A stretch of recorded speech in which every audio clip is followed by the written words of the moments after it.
What Dale G. Renlund is calling an old sectarian notion is actually something taught by past church leaders. Hi everyone, Nemo here. This is the 6th prophet, seer and revelator to be investigated for their dishonesty on this channel. So let's get to it.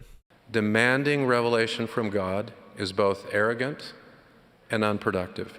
In an effort to shut down the pressure for answers on the topic of Heavenly Mother, Elder Renlund seems to fly in the face of that most well-known of scriptures in Mormonism, James 1:5. If any of you lack wisdom, let him ask of God, that giveth to all men liberally and upbraideth not, and it shall be given him. Oh, but Nemo, you said it was arrogant and unproductive to demand revelation. Great point. But this whole demanding revelation thing is a straw man, mixed in with a little bit of a false binary. He says we either wait for God or demand revelation. Demanding revelation from God is both arrogant and unproductive. Instead, we wait on the Lord and his timetable. That's a false binary, because what about that third option of asking? If any of you lack wisdom, let him ask of God.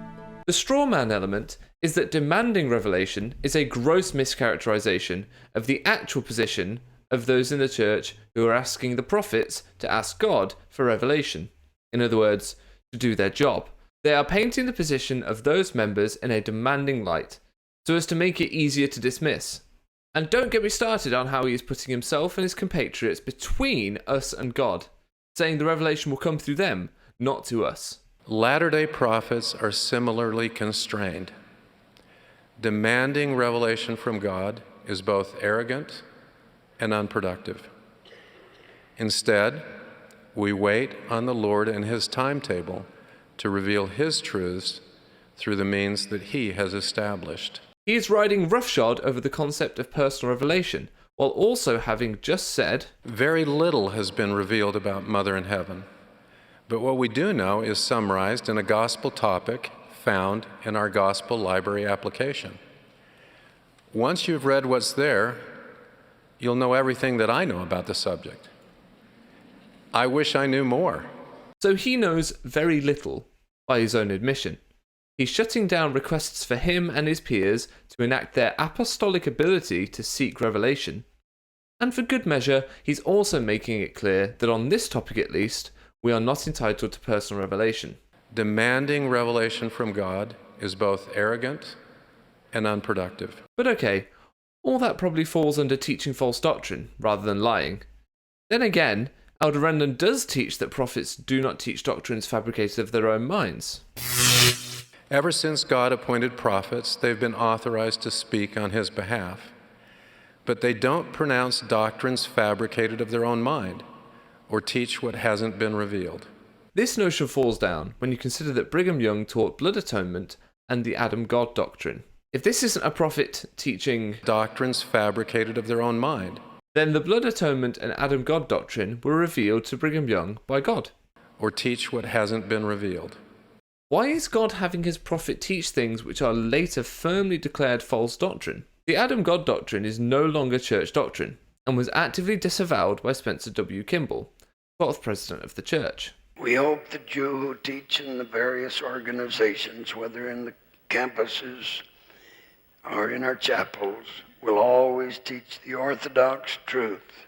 We warn you against the dissemination of doctrines which are not according to the scriptures and which are alleged to have been taught by some of the general authorities of a past generation, such, for instance, as the Adam-God theory. We denounce that theory and hope that everyone will be cautioned against this and other kinds of false doctrine. The same is true of blood atonement, once taught by a prophet, now disavowed. I have had men come to me and offer their lives to atone for their sins. It is true that the blood of the Son of God was shed for sins through the fall, and those committed by men. Yet men can commit sins which it can never remit. There are sins that can be atoned for by an offering upon an altar, as in ancient days, and there are sins that the blood of a lamb or a calf or of a turtle dove cannot remit, but they must be atoned for by the blood of the man. The Church's essay, Peace and Violence Amongst 19th Century Latter-day Saints, confirms that Brigham Young taught this doctrine. At times, during the Reformation, President Young, his counselor Jedediah M. Grant, and other leaders preached with fiery rhetoric, warning against the evils of those who dissented from or opposed the church. Drawing on biblical passages, particularly from the Old Testament, leaders taught that some sins were so serious that the perpetrator's blood would have to be shed in order to receive forgiveness. Blood atonement was declared not to be a doctrine of the Church of Jesus Christ of Latter-day Saints in a June 18, 2010 statement. In the mid-19th century, when rhetorical, emotional oratory was common, some church members and leaders used strong language that included notions of people making restitution for their sins by giving up their own lives.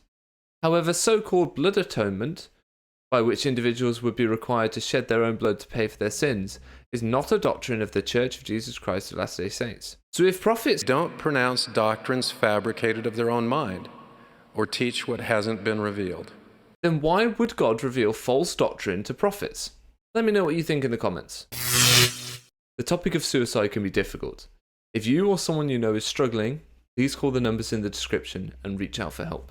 The church has not always held the most compassionate position towards suicide. Every member of the church should be made to understand that it is a dreadful sin to take one's own life. It is self-murder, and, therefore, anyone committing this crime should not expect a public and honourable funeral. You cannot take a murderer, a suicide, an adulterer, a liar, or one who was or is thoroughly abominable in his life here, and simply by the performance of an ordinance of the gospel, cleanse him from sin and usher him into the presence of God. I draw an important conclusion from the words of the prophet. Suicide is a sin, a very grievous one. Yet the Lord will not judge the person who commits that sin strictly by the act itself. To threaten or to take life, even our own in suicide, is to offend God.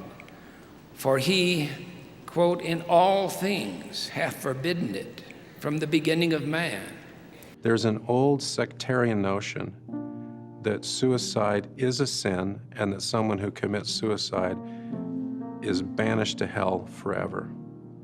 That is totally false. What Dale G. Renlund is calling an old sectarian notion is actually something taught by past church leaders. Then he declares these teachings of past church leaders to be Totally false. How is that congruent with? But they don't pronounce doctrines fabricated of their own mind. And why does Elder Renlund fail to own up to the church's historic teachings towards suicide, and instead opts to deflect by branding it an old sectarian notion? This video is number 6 in my series covering the dishonest behaviour of current senior church leaders. At least 2 more will be coming soon. When over half of the senior leaders of an organisation have a problem with honesty, when they can't be honest with the public or even the members of the organisation they lead, surely that is a major problem and one worth speaking out about.